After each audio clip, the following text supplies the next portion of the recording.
Tolenkul Development Youth Amadi Bablu Motor na sponsor tawduna haukiba chahi Inglisingani kunmanga ki January kuntarete ki jatharakiba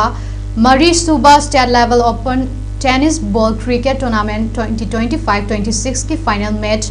JKS 3 Brothers Amadi 11 Star Anina Sanakre 11 Star na toss mai paktuna batting khanduna ahanba innings sa apiba over 15 da wicket Taruk Taduna Apunba run Chaniga Kun Lauduna target Lisingani Kun Humdoi Tamba Ngamki Adubu JKS 3 Brothers na Supnagi run Marifu Mari Khaktamak Lauduna over Tarani Toiga ball Ahumda 11 Star na all round Tauduna JKS 3 Brothers pu maiti ba biduna 11 Star na tournament asigi winner oiba ngamkibaga loinana 11 Star gi Muhammad Samir Khan Ball 25 na run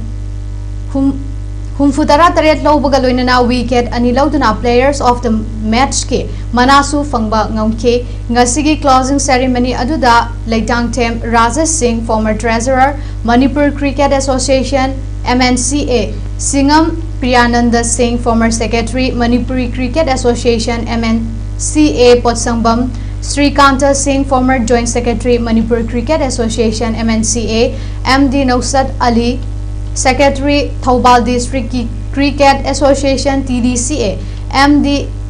Islauddin, Social Worker, MD Sahidur Rahman, Alias Bablu, Proprietor, Bablu Motors, MD Sukar Ali, Sub-Deputy Collector, More Amade, Akoizam Priyo Barta, Social Worker, Hairibam Yoising Asina, President Member Singh Oina Sarugyaki.